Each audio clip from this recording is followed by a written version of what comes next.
በስመ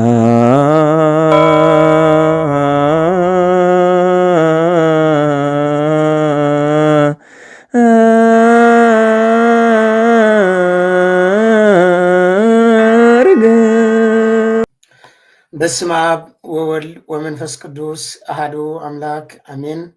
ኣብ መላእ ዓለም ኮንኩም ነዚ ድምፂ ዝትሰምዑ ነዚ ምስሊ ዝትሪኡ ነዚ መንፈሳዊ ቻነል ሃረገወይን ዩቲዩብ እትከታተሉ ፍጹም ሰላም ናይ ክርስቶስ ኣምላኽና ሰላም ንዓኻትኩም ይኹን። ከመይ ትኾኑ? ከመይ ኣለኹም? ከመይ ቀኒኹም? ኣሜን። ዘላለማዊ ህያው ቅዱስ እግዚኣብሔር ኣምላኽና ክሳብ ዛ ሰዓት እዚኣ ብሂወት ስለ ዘፅናሐና ክብሪ ምስጋናን ንልዑል ስሙ ይኹን። ንጽሕተ ንጹሃን ቅድስተ ቅዱሳን ቅድስት ድንግል ማርያም ክብሪ ምስጋናን ይብጻሕያ።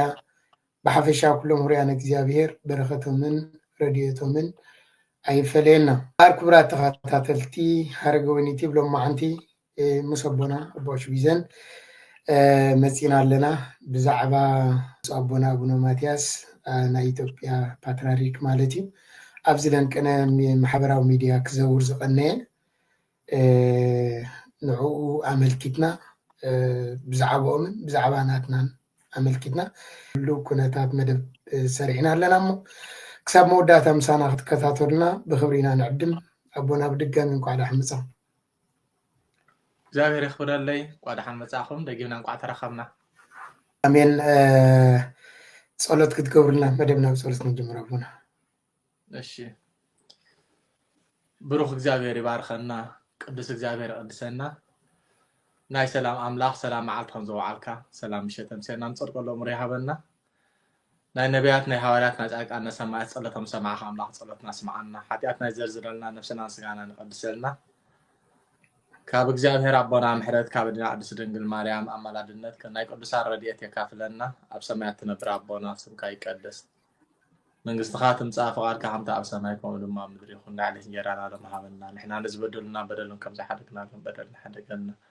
ካብ ክፉእ ኣድሕነና እምበርና ፈተና ይተእትወና። መንግስትን ሓይልን ክብርን ንዘለኣለም ናትካ እሞ ኣሜን። እግዝእትና ማርያም ብናይ ቅዱስ ገብርኤል መልኣክ ሰላምታ ሰላም ለከ ብሕልና ክድንግዲ ክብስካ እውን ድንግል ካደ እግዚአብሔር ቤታ ሰራዊት ሰላም ንብለኪ። ንስኻ ባንስ ተባረከ ክፍራሃርትኹም ብሩኽ እዩ።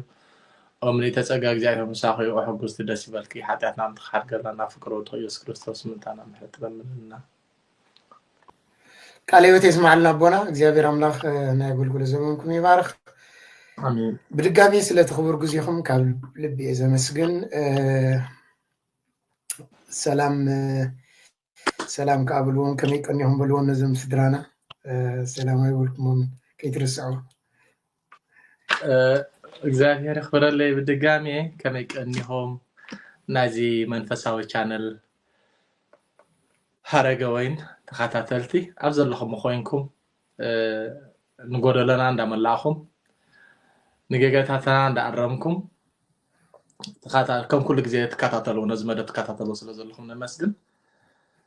ብሃናፀ ርእይትኹም ብደገፍኩም ድማ ክተባራትዕና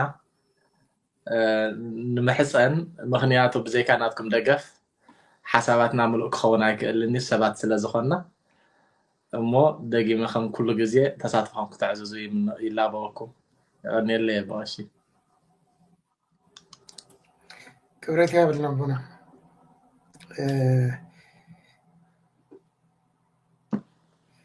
ከምዚ ክንምልከቶ ዝቐነና ናይ ብፁዕ ኣቦና ኣቡነ ማትያስ ስእሊ እውን እዛ ስእሊ ተመልኪትኩማ ክትኮኑ ትኽእሉ ኢኹም። ኣብ ማሕበራዊ ሚድያ ተመልኪትኩማ ዶ ነይርኩም ኣቦና? ርያ ኣለኹ ርያ ክፀግባይ ከኣልኩም ትገርመካ። ኣነ ነዛ ስእሊ እዚኣ ምስ ረኣኹ ብዙሕ እንዳተቀባበለ እንዲሁ ሸር ይብላ ነይሩ። ነዛ ስእሊ ምስ ረኣኹ ዝተሰማዕኒ ስምዒት ክነግረኩም ኣይክእልኒ።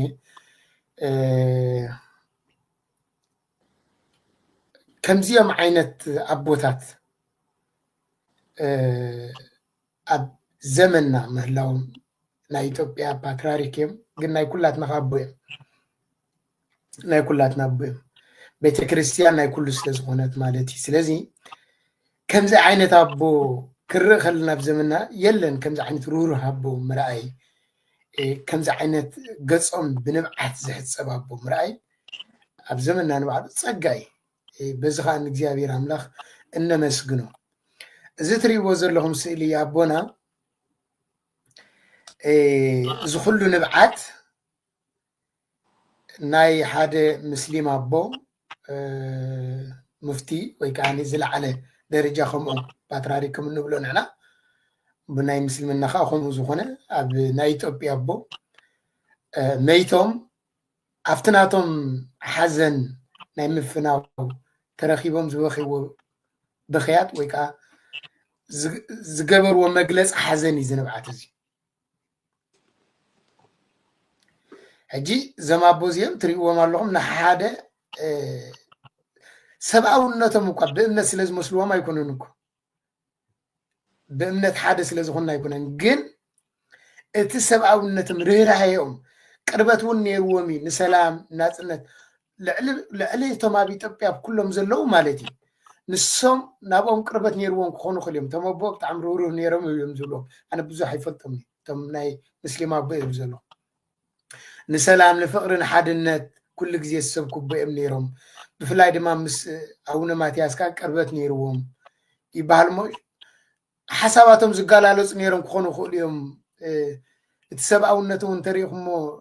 ከመይ ዝበለ ርህራሄ ከም ዘለዎም እንምልከት እዚ በቃ እቲ ናይ ሓደ መግለፂ ናይ መንፈሳዊ ኣቦ እንብሎ እሞ እዚዩ በዚ እስኪ በዚ ጀሚርና ካልኡ ቪድዮታቱን ኣለው እዮም በዚ ዘብቅዕ ኣይኮነን ስለ ቤተ ክርስቲያኖም ስለ ህዝቦም ዝበኺዎ ንብዓት ስለ ሰላም ዝበኺዎ ንብዓት ዝዛረብዎ እንድሕዳት ተመልክትና ኩሉ ሓደ ብሓደ ልቢ ዝትንክፊ ናይ ዘመን ሓደ ቦ ቅዱስ ኢልና ክንገልጾም እንኽእል እውን ዘኽእል እሞ ነዛ ስለ እዚኣ ምስ ረኣኹም እስኪ እንታይ ተሰሚዕኩም ኣቦና ስምዒትኩም ብድጋሚ እግዚአብሔር ይኽብረለይ ኣበይ ቀሺ ሓወይ ኩሉ ግዜ ኣብ ቤተ ክርስቲያንና ንኸምዚ ዓይነት ደረጃ ዝበፅሑ ብፁዕ ቅዱስ ርእሰ ሊቃነ ጳጳሳት ዘኢትዮጵያ ኣቡነ ማትያስ እቲ ሒዞሞ ዘለው ማዓርግ ኣብ ትፍትሐ ነገስት እንታይ ዝብል ርእሰ ሊቃነ ጳጳሳት ሲ ከምቲ ሙሴ ኣብ ልዕሊ እስራኤላውያን ዝነበረ ንሱ ድማ ከምኦም ይብል ልዕሊ ጳጳሳት ይብል ደረጃ ብደረጃ ቤተ ክርስቲያን ናታ መሪሕነትን ናታ ሓላፍነትን ኣለዋ ዝለዓሉ ፕሬዝዳንት ናይቲ ቤተ ክርስቲያን ወይ ከዓ ዝለዓሉ ርእሲ ናይቲ ቤተ ክርስቲያን ኣብ ትሕቲ እግዚአብሔር ንሶም እዮም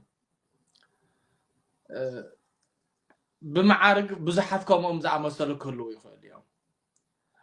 እዞም ኣቦ ግን እግዚአብሔር ንዕኦም ክሳብታ ብሂወት ዘለው ብጥዕና ይሓልዎም ኣብ ብዙሕ ግዜ ከም ዝበልካ ድሓር ቪድዮ እንዳረኣና ክንዘራረበሉ ንኽእል ኢና ኣብ ብዙሕ ግዜ ንዝተፈላለየ ዕላማ ኣብ ልዕሊ ህዝቢ ንዝወረድ ረሃብ ጥሜት ፅምኢ ስደት ሞት እናልዓሉ ብዙሕ ግዜ እንዳበኸዩ ካብ ቃላቶም ንላዕሊ ንብዓቶም እዩ ዝዛረብ ካብቲ ዝገርም ነገር ጎይታናን መድሓናን ኢየሱስ ክርስቶስ ኣልዓዛር ዝበሃል ዓርኩ ነይርዎ ኩላትና ንፈልጦ ኢና ኣልዓዛር ምስ ሞተ እታ ዝዓበየት ትምህርቲ ናይ መፅሓፍ ቅዱስና ኢየሱስ ድማ ነበዐ ትብል እያ ምክንያቱ ንብዓት ማለት ብዘይ ቋንቋ ዝዛረብ ብዘይ ቋንቋ ዘረድእ ብዘይ ቋንቋ ዝረትዕ ብዘይ ናገዛእ ርእሱ ቋንቋ ዘለዎ እዩ ስለዚ ኣልዓዛር ፈታዊና መይትሎሞ ንኸይድ ኢሉ ከብቅዕ ጎይታ ኣብቲ መቃብር ምስ ከደ ግን ኢየሱስ ድማ ነበዐ እዩ ዝብል ስለዚ ንብዓት ናይቲ ዝነብዕ ምእንቲ ፍቅሪ ደቂ ሰባት ኢሉ ምእንቲ ደቂ ሰባት ኢሉ ምእንቲ ፍቅሪ ኢሉ ዝነብዕ ناتو أقل سيدا زخانو زمابو كم زبالكايو مفتي ناي مسلم زلعالو مرحيهم مفتيهم زبهالو أمناتهم كبريو كابت زغر من نجر ويكاني كابت وشت أي استنكف نجر نحر الله خوينو أبز الزبن زي كم زتفلت أو بقشي بقالاتهم بلسانهم كالكال زوصو ما عليا يبلوم امنت ان العالو نامنت ان تصرفو بتي كونه بتي امنن حدد حزب خناقوتو نحزبي سلام كليኦም زلو قالاتهم نناي غزا رأسهم ربحان نناي غزا رأسهم ولقاوي سمن اننتن كبلو نزي حزبي ابز سوشال ميديا ابز تفعاله بلاتفورم خد كانت داريخايو امونغو مسلمين كريستيانن زيله صني اب عدنا يكون ابتا غوربيتنا ايثيوبيا زيله كم زلو غيرهم هيوت زي بلون كلو ابو صلي هيوت كم زلو غيرهم ززرؤ ازم ابوزيهم بنبعاتهم غيرهم غليصمو ابز نبعات زنتا يزلو باش حاوي ابز نبعات زي فقر الله ابز نبعات زي رهره الله ابز نبعات زي كم تغويتا يسوع كريستوس اوالد يروساليم እና بخيا خدان كلو على دحريسي اوالد يروساليم ايثيوبيا كياي الله بكيا على راسكن ولا على ولدكن يلون او اوالد يروساليم منتاي ايثيوبيا منتاخنن منتغز منت ولاكن دا بخيا امبريلو زم قدس ابو زبكيوم زل حلفت نايتم ابو يكون نايتم ابو ما እግዚአብሔር መስገን ዕድመም ጸጊቦም بخخدو زغبوم يم كيدو እዞም አቦ ዘንበዕም ዘሎ ግን بخخدو زغ ابز خدو ዘይግቦም ህፃናት ይخدو ስለዘለው አብ خدو ዘይግቦም መንእሰያት ይቅንጸሉ ይሞቱ ስለዘለው ክነብሩ ዝግቦም ክነብራ ዝግበአን ጎራዙት ይخዳ ይቅንጸላ ይሞታ ስለዘለዋ ረሃብ ኩናት ኢኮኖሚያዊ ችግር እዞም ኩሎም ዘሰዓቦም ገዞኦም ሓሰስ ኢሎም ምስተኣነሉ ሃገሮም ሓሰስ ኢሎም ምስተኣነሉ እግሮም ናብ ዝመርሖም ዝኸዱሞ أفقد السعودية عرب السعودية عرب كأتو خندزي من سيات أفيهم أبيمن خندزي من سيات أفيهم أبحر خندزي جالبا ميتن نلبي أخمس خندزي من سيات ميتم زبحالو ناتنا حزبي ناتهم حزبي إذا ما بزي زبكي زلو إذن أجر زي باش حاوي السخومس حالفكم نتحلفت نزحلفت زحلفت زلو خجن أنتايم زبلو بوتات بزعبا موت يصنحمو بزعبا حلفت نبكى بحالا باش حاوي لبا ما تكون مسلو خلو بزعبا موت يصنحلنا بزعبا حلفت قن نبكى سلازي اذا ما بزي فقري كل نغراتهم قن ادبع ارمياس امراف كلته افقدي 10 توكلته انتايلو عينتي بنبعث دخما منفسي غهاي إلو نبي إرمياس دوغعا مالت بخيات مالتيو اتم حزبي اب سدت اب زنبرو لغزيه ابو زغاطمم زنبره شجرن ጭንቀትን መከራን ነቶም ህዝብ ወኪሉ ክሳብ ክንደይ መርሐ ህዝቢ ኣብ ህዝቡ ዝወረደ ሽግር ኣብ ህዝቡ ዘሎ አደራ ንእሽተይ እውን ትኹን ክሳብ ክንደይ ይቀንዝዎ እዩ ዘረዳአና እንታይ ዝብል መንፈሰይ ጓህየ ብምኽንያት ጥፋት ህዝበይ حاموتي فسسه ህፃናትን ዕሻላትን ኣብ አደባባያት ከተማ ይሕለውሉ አባሽ ሓወይ እግዚአብሔር ዝባረኾ መሬት ይዘሎና እግዚአብሔር ዝባረኾ መሬት ይዘለዎም ኩዕት እንተብልካዮ እኽል ኸውን ዝኽእል ሎሚ ሰብ ዝሰርሖ درقي كويناتن ورا كويناتن بزمصو شجر من اسيات كم زبالكو قديمه حساسيلهم غزኦም كمالول حارسهم غزኦም كمالول زخولو صريحهم غزኦም ናብሮኦም ክኣሊሉ ዝኽእሉ ጉልበት እንከለዎም ቦታ ስለ ዝሰኣኑ ህፃውንቲ ዝበልዕዎ ስኢኖም ዝብላዕ ሓቡን እንዳበሉ ዝሞትሉ ዘለው ዘመን እዩ ዘማቦ ዘብክዮም እዚ እዩ ኣብዚ ግዜ እዚ ሰባት ክነብሩ ፅሩይ ኣየር ከተንፍሱ እቲ ኣምላኽ ዝሃቦም ኣየር ስሒቦም ከተንፍሱ ዘይፍቀደሎም ዘሎ ዘበን እዩ እዚ ዘበን እዚ ዘብክዮም ዝመስለና እቶም ኣቦ ስለ ዝሞቱ እቶም ኣቦ ስለ ዝሓለፉ ብሕልፈት ናይቶም ኣቦ ዝሞቱ እዞም ኣቦ ቀደም ንዓለም መይቶም እዮም ንሞት ልዕሊ ማንም ፈልጥዎ እዮም ከምቲ ቅዱስ ጴጥሮስ ዝበሎ ንሓጢኣት ሞትና ንፅድቂ ምንታ ክንነብርሲ ንሱ ኩሉ ንስቃይና ኣብ ነብሱ ፀዓነ ኢሉ ዕላማ ናይዚ ከዓኒ ንሓጢኣት ሞትና ንፅድቂ ምንታ ክንነብር እዞም ኣቦ እምበኣር ሞት ናይ ስጋ ካብ ማንም ንላዕሊ ፈልጥዎ እዮም ሞት ናይ ስጋ እውን ክሳብ ክንድዚ ከብክዮም ከም ዘይክእል ንፅር እዩ እቲ ዘብክዮም እዚ ግን እቲ ሕልፈት ናይቲ ህዝቢ እዩ ኣብ ብዙሕ ግዜ እንተደኣ ርኢናዮም ኣብ ብዙሕ ግዜ እንተደኣ ኣስተውዒልና ኣሎም ናይ ነብሲ ወከፍ ሽግር ናይ ነብሲ ወከፍ ፀገም ናይ ነብሲ ወከፍ ሞት እናበኸዩ እዮም ዝገልፅዎ እስኪ ቦናው ኩሉ መሰነይታ ኮነኩም ሲ ሰብ ነዚ ጥራይ ስእሊ ጥራይ ከይመስሎ ኣብዚ ተፈላለየ ኩናት ኣብዚ ተፈላለየ ሽግር ኣብዚ ተፈላለየ መከራ ከምዚ ክትገልፅዎ ፅራሕኩም ሲ ከይሓዘኑ ከይበኸዩ ዘሕልፍዎ የለን ኣቦነቶም ከይገለፁ ዘሕልፍዎ የለን እሞ ገለ ቪድዮ እስኪ እንመልከት ንዑ መሰነይታ ክኾነኩም ክሳብ ንዕን ተንፀናበቐሺ ዋና ነገር እዞም ኣቦ ኩሉ ሽግር ኣብ ነብሶም ዝፅዕንዎ ኣቦ እዮም ንስማዕ እዮም ሓረ ትክክል ሰላም ባለበት ሀገር ሂዶ ተሰዶ በሰላም እየኖረ ነው በሰው ሀገር በሀገሩ ስደተኛ ሆነ ምንድነው አይገርምም አዎ ታዲያ ይሄንን እግዚአብሔር አምላክ ያርቅልን ሁለተኛ አሳየን እንግዲህ እግዚአብሔር አምላክ ይሄንን አዲሱን ዓመት ያ ሁሉ መከራና ስቃይ አሳልፎ ህዝባችን ህዝበ ኢትዮጵያ በሙሉ ደህና እንዲሆን በሰላም ወጥቶ እንዲገባ በሰላም ልጆቹን እንዲያስተምር በሰላም በሀገሩ በሰላም እንዲኖር ባዕድ አልመጣበት ባዕድ ወራሪ እኮ ሲመጣ እኮ ባዕድ ነው ሰው ወገን በወገኑ ላይ እንዲህ ማድረጉ ነው የሚያስደንቀው በእውነቱ ሀገሩ ሰፊ ነው ሀገሩ የጋራ ነው ሀገሩ የእግዚአብሔር ነው እንዴት እንደዚያ ሁሉ ይሆናል ብዙ ነው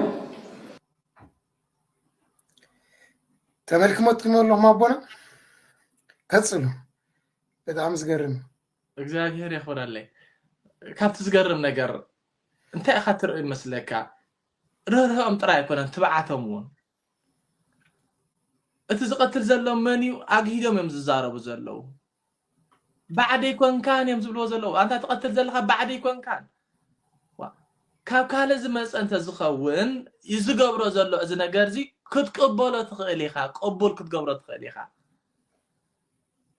እስኻ ግን ኣብ ልዕሊ ህዝብኻ ኢኻ ትጭክን ዘለኻ ንህዝብኻ ክጭክነሉ ዘይኮንካሲ ንህዝብኻ ብሰላም ወፊሩ ከኣቱ ብናጽነት ክነብር ኣብታ መሬቱ ኣታናቱ ዝኾነ ኣብ ካልእ ሃገር ከይዱ ብሰላም እንዳነበረ ስለምንታይ ኣብ ሃገሩ ብሰላም ኣይነብርን እዮም ዝብሉ ልክዕ ሰማዕት ዘንበለደም ቅዱስ እንጦንዮስ ከማይ ኣይሚሎም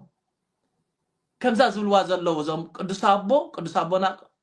ዝገልጽዋ ዘለው ከማይም ገሊጾም ቅዱስ ኣቦና ሰማዕት ዘንበለደም እና ንስኻ ክንረኸብ ግዜ ሰዓት የብልና ኣይተራኽበናን ኢኻ ሕጂ ተራኺብና ሃዋርያት ንገሩ እዮም ዝብሉ ኣነ ከዓ ሃዋርያኤ ክነግረካ ብዘይ ፍርዲ ንኩሉ ኣይትእሰር ብዘይ ፍርዲ እንተኣሲርካ ኣብ ቅድሚ እግዚኣብሔር ከጠይቀካ እዩ حجي أبو كلتا سومنزي كابزي دا مداني أدم كاهنات دكتورات أسير كان لها نزل سواسي أتم أفرد بيت بقبرهم أفرد بيت مرحيهم هذا رابلك نزي أنت عمل سهران له الرابنا نزل سواسي أتم سميع له انت خونه اتيناتهم تدبر جنا يسمعون يفلتكم ببيت كريستيان انت خوينيجي كسادو العيدو يجي العيدو نخسادو كسادو يحلف الله ببيت كريستيان يجو زي مستقبره حالفو بسلام تسنابتنا اتا رئيتوناتو اتا دقفناتو اندا تطبقو خلخو كلتا ورحي يخون عزقيت اسوق الى خلخو كاباترار سينيدوس كاباترار فوريكا ترى فراس كون كاف نبذ صحف بصحابي وا انت حناسي اذن تكرينا اندافنا لكذي بوليتيكا بحال كمزكا ايو الي غريمني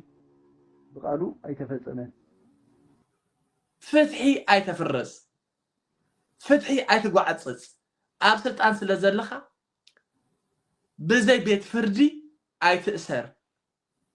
نود هاجر كم ود كأب هاجرو سلام نخنبر جبنا يعني تخوين خاني بس زوجة جبن ببيت فردي يفرد يوميلهم زي أصل الزوالو كدسنت أنا سمع زين بلن عسّت وشو دي ساعمت أبيت ما أصرتي حيرمم زم كدس أبغن بوحدو صوري أيرة تنفس الله بدق خوينا حج أنت زرعين نايزم كدس أبو أنت تبعتهم ترى يكونن درقونا يكونن ما عرفت زبط زلوا والكسب مسوق خوينا ميبخيو ما عرفت هتبك زلا والكسب مساء خوينا ميبخيو ما عرفت هتتأم زلا والك جزا مساء خوينا ميتأميو ما عرفت تسدد زلا حدا زيجا مسوق خوينا ميسددو نبعث أبيت كريستيانا أبز جزية زي كم ستفوتات أما تجيء أفس أما تجيء كابتز قداس مريم زقداس أفتح مجرد شان تعين نبل أذكر دنقل أن بقى مريرة زوجة أينتج وورد دبجة فكر والدكي نبل أدنقل كم تود خذ سددن كله ددحريو صلاة هيرس ددحري الناس عبو نودخي قتلوا أبزخ ويل زنبر نسخة خباتهم نمملات أتقول زنبر زنب عاخيا نبعتمو نابجت فكر ودخ زورد مرير نبعت أذكر نابل مرير نبعت تمرير نبعت زمرير نبعت زي سوق لزفاس زول نبعت يكون أنا باش حاول زوم أبوزيهم نايب حقي نتهزبي تبي أخذ نتابي تكرسيان نبرخت كوينهم معهم حجزة زنب عواز الله خاني بزحات أحوات مسلم كزاربوا له الله بوس وقدس أبنا ماتياس النابلو بوس وقدس النابلو من تم مسلم أحوات أينا سحبهم أتي نبعتنا فقري نبعت حرقة زنبع سوون كله بقاش نبعت حرقة زبهان قتيلو 5 قتل خيف اللت إلى زنبعون على لكم بقاش حاول إذا ما بقى نبعت فقري يمه إذا أحوات زقنا هزبي تخابيرون تخائلون تنيرو زعبي زبلصق اتحدا بمطفع اتحدا بزي تحدا تهلاوي زمعبل زي كونس اتحدا بزي تحدا ناي تهلاوي كم زي ينبر كم زي ينعب كم زي معبل اسو فقرم قاليص املم بز فقر زي تدريخم كاني بزحات مسلم محوات نزي فقر زي قلصوا الله كابزا نبعات زياته ماهرنا اتم بافنا قلقل نوص امنغو زخلت حزبታት زي أمانة كريستيان أمانة مسلمين كفاءات سلئي كرحنتي أمونجو كم زك أتاتل زجبر كاب أهلنا زوجس بزا فقر النبعات تحت ابنا لبنا كاب سلئي كاب تنقل كاب كفاءات نتينا نايزو ما بو سعابتي أمونجو زخلت هزبات كا سبقت فقرن كون إجزاء حق زنا بقاش حوي زي أخبر نجزيو ناوخ ساقرا فقر نايتم مسي مسولكم مسي كما يجيروا بفلاي حدا الشيخ مثلني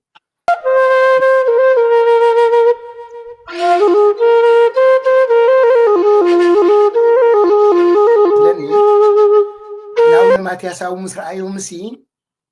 ከመይ ገይሩ ብድሕሪኦም እንዳጎየ ኣብ ሕቆም ማለት እዩ ይስዕሞም ሕቁፍ ኣብል ይስዕሞም ሕቆም ምስቲ ዝቅጥቅጥ ቆይ ዳተ ተጻዓድ ማዓት ህዝቢ ዘሎ ይኮን ግን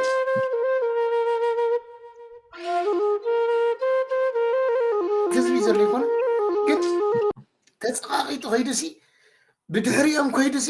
ረእይዎ እቲ ፍቅሪ ረእይዎ ሓደ ሸክ ከይዱ ብድሕሪኦም ኣብ ሕቆም ሕቁፍ ኣብል ይስዕሞም ከይዱ ሕጂ ከምዚ ገይሩ እንዳኸደ ተጻቂጡ ከምዚ ከይዱ ክስዕሞም ብድሕሪኦም እንዳኸዱ ከለዉ ዝገበሩ እንታይ እንዳሕዳልና እቲ ፍቅሪ ናቶም እቲ ፍቅሪ ናይዞም ቅዱስ ኣቦ ንኣመንቲ ጥራይ ዘይኮነ ንደቆም ጥራይ ዘይኮነስ ንኣመንቲ እውን ዝተረፈ ንኣመንቲ ዝተረፈ ብእምነት ንዘይመስሉና ወገናትና ምስሊም ዝተረፈ ፍቅሪ ዘለዎ ኣይደንቕ ኣይቕንን ብጣዕሚ እምበር ይቕንን ንሰላም ዘለዎም ንቤተ ክርስቲያን ዘለዎም ፍቅሪ ንሓድነት ዘለዎም ፍቅሪ እዞም ኣቦ እዚኦም ሲ ኣብዛ ዘመን እዚኣ ብፍላይ ተን ዝሓለፋ መከራታት ናይ ኢትዮጵያ ስቲል ክሳብ ሕጂ እውን ኣሎ እቲ መከራ ይገደፈን ግን ብፍላይ ድማ ኣብታ ዝሓለፋ እዞም ኣቦ እዚኦም እንተዘይነብሩ ነይሮም ሲ እቲ መከራ ኩሉ እንተሰገረን ነይሩ እግዚአብሔር ሲ ነዞም ኣቦ እዚኦም ንኢትዮጵያ ሂብዋ ንምንታይ ነቲ መከራ ክትሰግር ኢሉ እታ ቤተ ክርስቲያን ነቲ ፈተና ኩሉ ክትሓልፎ ኢሉ ነዞም ኣቦ እዚኣ ሂብዋ እዞም ኣቦ እዚኦም ክንደይ ሽግር ይበፅሑ መሲልኩም ኣቦና ኣብ ዝሓለፈ እንድሕር ተተመልኪትና ማለት እዩ ፓትርያርክ እዮም ርእሲ ቤተ ክርስቲያን ርእሲ ሲኖዶስ እዮም ኣብ ዝሓለፈ ናይ ትግራይ ኣብ ዝነበረ ኩናት እንድሕር ተተመልኪትና ግን ድምፆም ከይተረፈ ይተዓፊኑ ካብ ገዛ ከይትወፁ መግለፂ ከይትህቡ እዮም ዝበሃል ነይሮም ነዚ ካብ ኣፍና ንብሎ ዘሎ ከይመስል ገለ ቪድዮ እንመልከት ልዩ አካባቢዎች ችግር እንዳለ ይታወቃል ነገር ግን የትግራይን ያህል አይደለም እዚ ሕጂ መጀመርታ እንመልከቶ እዞም ኣቦ ብትውልዶም ትግራዋይ ግን ብትውልዶም ትግራዋይ ስለዝኾኑ ንትግራይ ወኪሎም ጥራይ ኮን ዝዛረቡ ዘለዉ ንኸምኡ እውን ከይብልዎም እንታይ ይብሉ ኣለዉ ኣቐዲሞም ብዝተፈላለየ ዘሎ ፈተናታት እቲ ብዝተፈላለየ ዘሎ መከራ ይገልፅዎ ኣለዉ ቀጥታ ብዛዕባ ትግራይ ጥራይ ተዛሪቦም ነይሮም ተዝኾኑ ቦና እንታይ ምበልዎም ነይሮም መሲልኩም ከምዚ ስለ ዝኾኑ እዮም ምበልዎም ነይሮም እዞም ኣቦ ግን ፍቅሪ ስለ ዝኾኑ ንኩሉ ብኣቦነት ዝመርሕቦ ስለ ዝኾኑ ነቲ ኩሉ ዘሎ መከራ ጠቂሶም መጀመርታ ማለት እዩ ግን ኢሎም ሽዑ እንታይ ኢሎም ዝቕፅሉ ኣይ ከም ትግራይ ኣብ ትግራይ ከዘሎ እቲ ብትግራይ ዝነበረ ሽዑ መከራ ኻን ኩላትና ንፈልጦ እዩ እንታይ ዓይነት መከራ ይወርድ ከም ዝነበረ ስለዚ ብፍላይ ድማ ኣብ ትግራይ ኢሎም እዮም ዝገልፁ ነቲ ኣብ ትግራይ ኣብቲ ሰዓት ንሱ ዝወርዶ ዝነበረ መከራ እዚ መግለፂ ዝዛረብሉ ዘለዉ ቦና ተዓፊኖም ብቴሌፎን ተቐዲሖም እዮም ዝዛረብሉ ዘለዉ ክገልፅዎ እዮም በዕሎም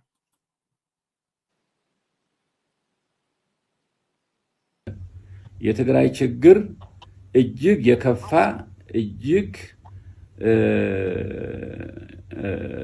የጨካኔ በጭካኔ የተሞላበት የአረመኔያዊነት ስራ እየተሰራ እንደሆነ እንኳን እኔ ዓለም አውቆታል አሁን ዓለም አውቆታልና አሁን ስለናገር ብዬ አሁን በሚያዚያ 7 ያደረኩት ኢንተርቪው ሚያዚያ 7 2013 ማለት ነው ያደረኩት ኢንተርቪው አሁን ታግደዋል እና አሁን ምንድነው ይህ አሁን እየተደረገ ያለው የህዝብ እልቂት በተለይ ደግሞ ሲቪሊያን የሆኑ ወገኖቻችን ወደየከተማው ወደየመንደሩ ወደየግለቤቱ ሰብ እየሄዱ ወጣቶቹን እየገደሉ ገድለው ደግሞ እንዳይተው እንዳውም ወደ ገደል እየጣሉ ተገድለው እንኳን ለመቃብር ያልበቁ ለምሳሌ እንደ ማህበረ ዲዮቅ አይነት አሁን እስካሁን ድረስ እልቂቱ 5 ወር አሁን 6ኛ ወራችን ነው። እስካሁን ድረስ ይኸው ግድያው እየተካሄደ ነው ያለው። ይህ ግፍ እንግዲህ እግዚአብሔር እንዴት እንደሚመልሰው የራሱ ዳኝነት ይኖራል። ነገር ግን ህዝብ እያለቀ ነው ያለው። ክፉኛ እያለቀ ነው ያለው። ሴቶች እየተደፈሩ ነው ያሉት። ሴቶች እየተሳቀዩ ነው ያሉት። እንዲያውም ከነሱ የሞቱ ይሻላሉ፣ የሞቱ ወንዶቹ ይሻላሉ። ዘላለማዊ ስቃይ በህይወታቸው ሙሉ ከአእምሯቸው የማይፋቅ በትግራይ ሴቶች ላይ እና የሁሉ እልቂት እንዴት እንደሚቆም ምን እንደሚደረግ እኔ በእውነቱ አላውቅም። እና የዓለም መንግስታት ሁሉ ሰምተውት እኔ አሁን እየተናገርኩ ያለሁት ዓለም ያወቀውን ነው። እስካሁን ድረስ ያው 6 ወር ሙሉ አፋችን ተለጉሞ በፍርሃት እና በተጽዕኖ እኛ እስካሁን ድረስ አልተናገርንም። ለምን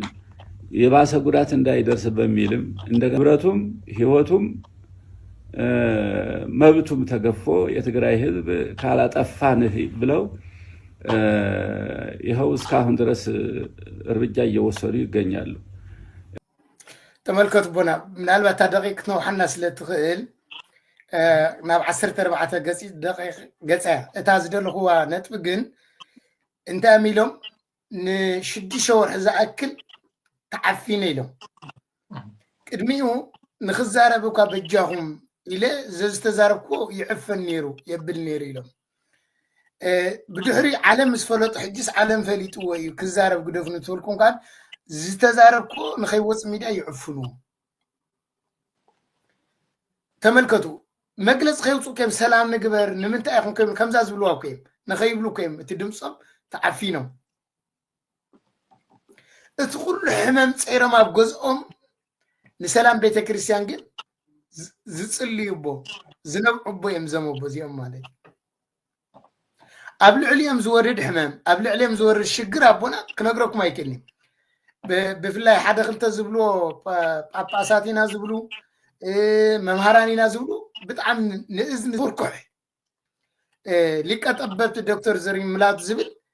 አንቺ ላይ በቃ ጾታ ቀይረ ከማን እንተ ጽውዕ ምሳ አይገልጽም ይዝም ሰላማን ነው እየጠየከኝ ያለው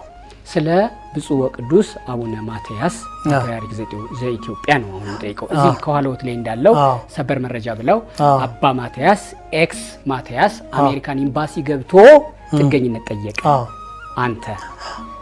ቀድሞም ቢሆን አሜሪካዊ አይሾምብን ብለን ነበር። የእርግማንና የውግዘት መጨረሻው ይህ ነው ይሄው ነው ሻሎም በአሉ። እኒህ አባት እንዳልኩት በቤተ ክርስቲያን ቅዱስ ተብለው በቅዳሴ ሳይቀር ስማቸው የሚጠራ ናቸው። ለምን እንዲህ ያሏቸው ነው ጥያቄው። አንድ መጀመሪያ አባ ማትያስ ለኔ እንደ ቤተ ክርስቲያን ልጅነቴ ህገወጥ ፓትርያርክ ናቸው። ህጋዊ አይደሉም። ህገወጥ ፓትርያርክ ናቸው ማለት ለምሳሌ ቅዱስ ገብርኤል ህጋዊ መልአክ ነው።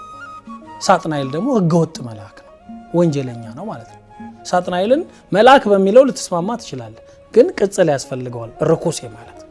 ነሳ ደግሞ ንጾታ ቀይርም ባውራንቺ ብላቸው የሚገልጻቸው አይመስለኝም። ቀርብ ያውቃቸዋለሁ፣ አብረን ሰርተናል። ጨርሶ ርህራሄ የሚባል የሌላቸው ፍጥረት እሳቸው ነው። አንቺ ከመይ ናይ ጸርፊ መልሐስ ከምስተዋሃቦ ብጣዕሚ ዝድንጹ ብጣዕሚ ዝድንጹ ጾታ ቀይረ አንቺ ለተጽውዑ ከማን አይገልጾን እዩ። ከም ዓይነት ክፉእ ሰብ የለ እሞ ክፉእ ደዳ ከምዚ ዓይነት ርህራሄ ኣለዩ ከመይ ዓይነት ጭካን እዚ ሰብ እዚ ኸ ሰባኺ ወንጌል ኮይኑ ኣብቲ ናይ አዲስ አበባ ሕጂ ብሲኖዶስ ደረጃ በቲ ደብዳቤ ተጻሒፉሉ ተመዲቡሎ ማለት እዩ። ከምዚ ኢሉ ዝፃረፍ ነቦ ማለት እዩ። ካልኦት ጳጳሳት ዝገብርዎም ዝነበሩ ሰዓት ንሱ ግዜ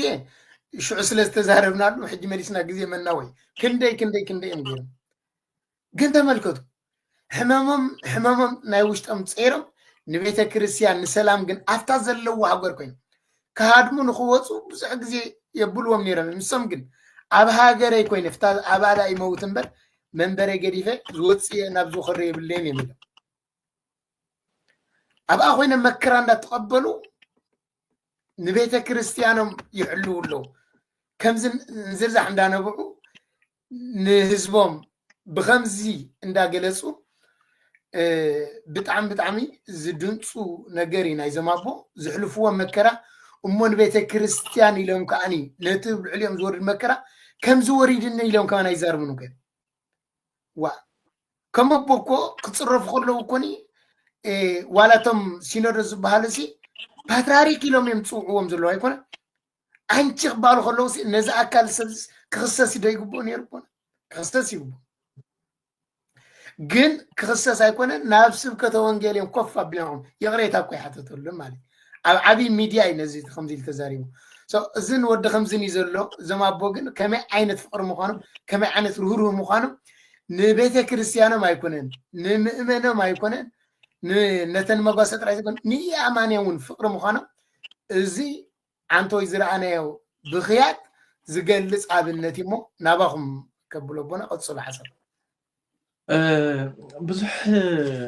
ካብቲ ንሶም ንባዓቶም ንላዕሊ ብእውነት ካብኦም ንላዕሊ ትምህርቲ የለን ካብ ንባዓቶም ንላዕሊ ሕጂ ንምንታይ ኢና ከምኡ ነብሎ ዘለና ከምኡ ዓይነት ኣቦ ክመፅእ ኣብ ዘበን ብፁዕ ቅዱስ ኣቡነ ማትያስ ኮያ ቤተክርስትያን ሓንቲ ኮይና በቀሺ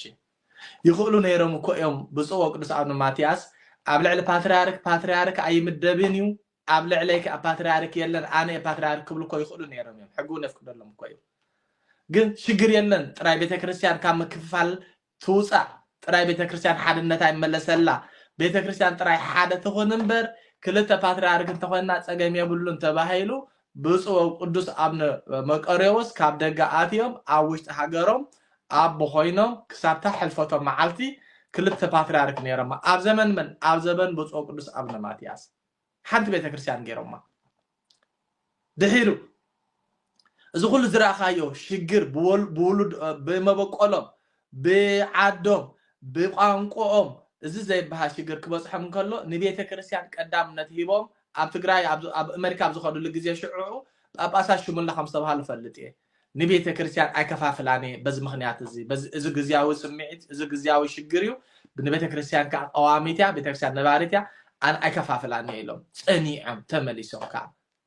ይኽእሉ ነይሮም ኣብ ኣሜሪካ ምስ ከዱ ዝኩሉ ሽግር ዝኩሉ ፅዕንቶ እንዳበዝሖም ዝኩሉ ሽግር እንዳወረዶም ይከኣል ነይሩ ኣሜሪካ ክተርፉ ግን ሕክምናኦም ወዲኦም ናብ ዓዶም ተመሊሶም ብድሕሪኡ እዚ ኩሉ ቤተክርስትያን ከም ዝትሪኦ በቲ ከይዶም ጳጳሳት ውሽሙ በቲ ከይዶም ገለ ይሾሙ ስቂሎም ብትዕግስቲ እንዳሓለፉ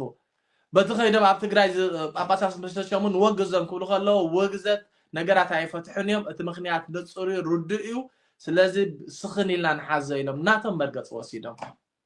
ከማቦ ፅኑዕ ከማቦ ርህሩህ ከማቦ ፈቃር ኣብዚ ዘበን እዚ ከም ንኢትዮጵያ ዝሃባ ንበረኸት የላን መቸም ቅንኣት ሰናይ ቅንእ ትቐንእ ቅዱስ ቅንእ ትቐንእ ኣይውሽ እዞም ናትና ፓትርያርክ ኮይኖም መፅኦም ዘለዉ ሕጂ ከምዚ ዓይነት ርህርህ ሃልይዎም ከምዚ ዓይነት ፍቅሪ ሃልይዎም ከምዚ ዓይነት ቅንኣት ናይ ቤተክርስትያን ሃልይዎም ኣብ ዘመነይ ቤተክርስትያን ነዚ ቅሬታ ዝሕተት ቅሬታ ክሓተሉ ክዕገሶ ዝግባእ ነተዓጊሰ ንቤተክርስትያን ኣብ ዘመነይ ሓደ ክገብራ እየ ዝብል ኣእምሮ ተዝህቦም ቅንኣት እዩ ሰናይ ቅንእ ትቐንእ ተማቦ ብዘይ ዝኾነ ተባሂሎም ክኸዱ ክእሉ እዮም ወላ ዝኾነ ጳጳሳት ተማቦ ግን ብዘይ ዝኾነ ይኹን ተፅዕኖ ከይዶም ኣብቶም ናይቶም መፍቲ ተሳቲፎም ፍቅሮም ገሊፆም ፍቅሪ ናይ እምነቶም ገሊፆም መን ምዃና ቤተክርስትያን ኣርዮም ኣብኡ ከይዶም ስለዚ ኣነ ሰባኻ ፍቅሪ ኢለካ ኣብዚኣ ድምድማ ይደሊ ብዙሕ ክበሃል ከኣል እዩ ብዛዕባ እዞም ቅዱስ ኣቦ እዚኦም ብዙሕ ክዝረብ ከኣል እዩ ንቤተ ክርስቲያን ናይ ኢትዮጵያ ግን ኣዝዮም ንበረኸት ኮይኖም እዮም እግዚአብሔር ናቶም ዕድመ እንዳተወደአ እዩ ከምኦም ዝሓሊ ነታ ቤተ ክርስቲያን ይሃባ ንናትና ቤተ ክርስቲያን ንናትና ህዝቢ ከዓ ከምኡ ዓይነት ቃንዛ ዝስምዖ ፓትርያርክ ከምኡ ዓይነት ሽግር መንግስታውያን ክገብሩ ከለዉ ዓለማውያን ክገብሩ ፖለቲከኛውያን ከምኡ ክፍፅሙ ከለዉ جدافو يعزب الباتريارك نبيت كريستياننا نهجرنا خباها ناكل جزية صلاتنا منيتنا نيقني اللي يزعت أخلنا باشي عليه تسمع لنا نايب حكي دزبلي كالس كنيشتي سلا سلام ون استزاروا بدون تملكتين نشتي حسابي كبمو لما عند خلنا تقلل ون خلينا كلهم بسلام بفكر دينور كفلقة سلاما ማግኘት አለበት ይሄን ደግሞ ሁሉንም ነገር እኛ ነን የምናደርገው ሰላምንም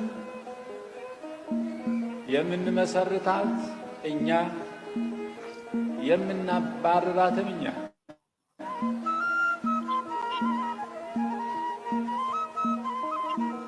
በጣም ይሄ በእውነቱ የሚያሳዝን ነው መድኃኒታችንን የምንጠላ መድኃኒታችንን የማናውቅ ወጥተን አምጥተን ሰላምን እንድትሰቀል አደረግናት ወደ ሰማይ ወደማንደርስባት ርቃለች በጣም ርቃለች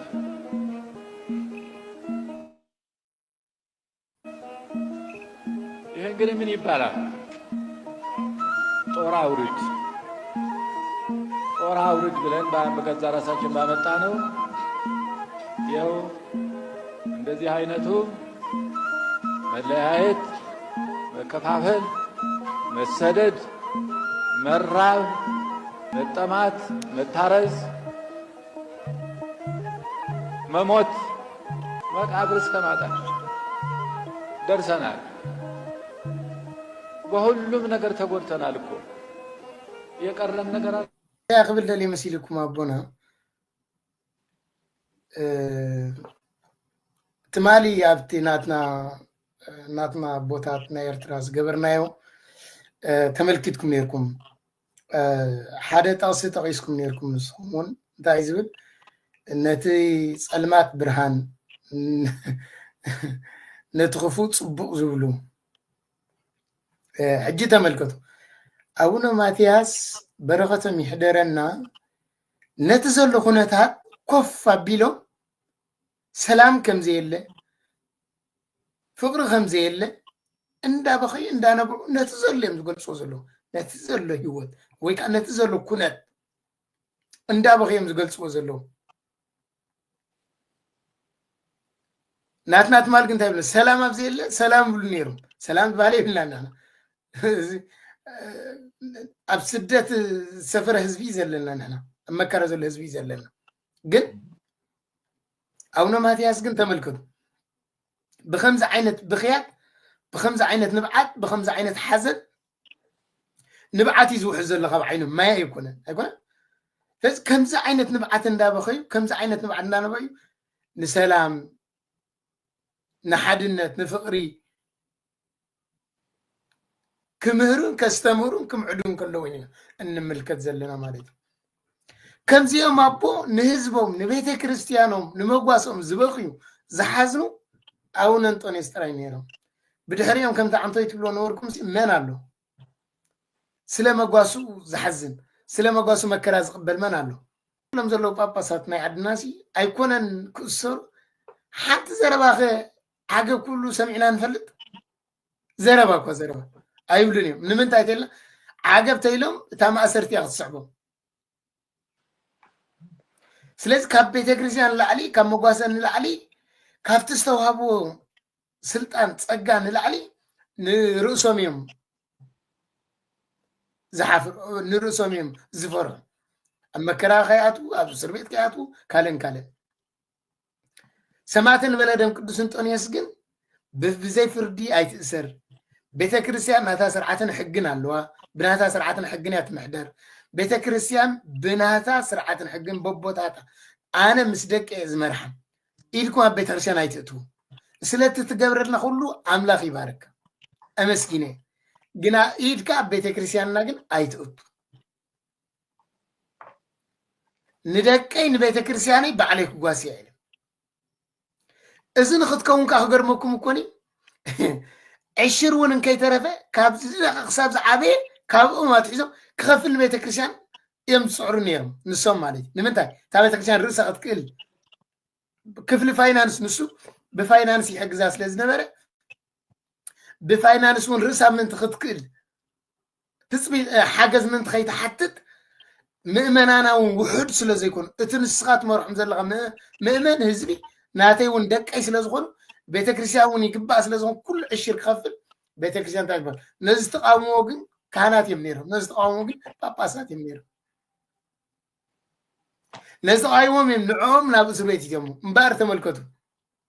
حق أنيا باتراري نهزبو نبيت كريستيانو نمقواسيلو انتاج بالمصحف قدس ولا حق أنيا قلقالي أكند مقواس بجاز حل فيزن أكند مقواس حق أنيا قواسا أكند مقواس بجاز حلف أو ننتوني اسكا نسيهم غيرهم أكند مقواسهم أكند بيت كريستيانهم أكند هزبهم ينبجا حليفهم بدل يبلهم إلا ما يمسوا لمن قصدي بدلكم بيت كريستياني أي بدلكم بزي فردي تأسر بيت كريستيان كاب بسرعة حق انت محدر إلي زي أيلي زي أسلز وليم تقول مكرا نعصر شيء عم تكسر غيره تملكوت مبار بانس أرجن كالي يترف أب إثيوبيا جن كسروا سلزي كل أو نماتياس كسروا سلزي كله اتزر لحكي اتبلع عليهم زورد سلامة يكون تسلمي كالن صرفي أب لبهم غيرمو مريم ستوديو كله وستلبا يكون نقول له نجار أب لبهم غيرمو نأملا خنفت قديفهم نجزيابير قديفهم اتبلع عليهم زورد ساعتنا نجزيابير قديفهم نتزلقن حق لهم سلام يلن بك سلام يلن سلام كن رخبانا بزي نخيل رحيق الله أرحيق خيد الله سلازي نسلام ندليا نفقر سلام كن رخبات قوين نغاني نحنا مسن نفقري سب نسبسي أب زمننا كوين نارينا يلون سبقوا مسنا بحوزاتو سبقوا منا مكرا نزي بقلت بعلم تزاريبهم ميم أبو مالت زي المكرا يفرحوه سربيت يفرحوه تايك بهالي يفلتوه كم زخب بهالي زبهالي لن بكا اتازلان مقواسهم بفقر بحق يقواسي كم تعانتو يزبوركم مغان نمثل لاي سيسيفو سلام زدلي فقر زدلي حادنا زدلي نايز الميزان كاني تعانتو يزقلسكم ميم كل تسينو رزنارا ناو حدا خونو كوني ناتو ماستواتو عبيس لزغونو كوي الشي سلام دا بيتكريسيان اي سلام دا تدلي نعو أبو يخوننو كميلمو يبارخونو كميلمو أبغونهم كم غيرهم تقبلهم إذا تسقي كم زي ما بوتات مركب تعدلتي موني كم زي ما بوتات نبيت كريستياننا كهلوا كلها تنخنص اللي زقبا الناي إذا ما بوزيهم تزيلوا نيرم إثيوبيا وتكريسيان ندخل مكرايم سجرات النيرة ستيل حجون أما كرالا تسجروا زلاهم بومي بزمنا إذا ما بوزيهم صنعتهم إذا ما بوزيهم صنع نيرم تزيكونوا كو بنكو سابيلهم أمريكا مسكودن حكمنا مسكودن كو هادي مم تاوت سريعهم كيدهم كميلهم هنا نور كويس يبون تاوت سريعهم كيدهم لهم تاوت ولا حمسة خوز دخول لهم باتراريك لهم سمين يغلقلهم تايز يسرق لهم جنت ملكتو نعم نمتصلام نمتصيافن مالتي نسب كنا زغلو تعديسم حكمنا وديام نافتا منبرم تمليسم عدل يفطر لهم نعم زحشهم نبوليتيكا زقاماطع باباس باتراريك قبر عدل يفطر لهم اب زمن يكسب زلخو بيت كريستيان تخفي لاخر ايدلني سلازي كابز عبي صقا يلن موني كمزم أبونا ماتياس نبيت كريستيان خفطر لنا يصلتنا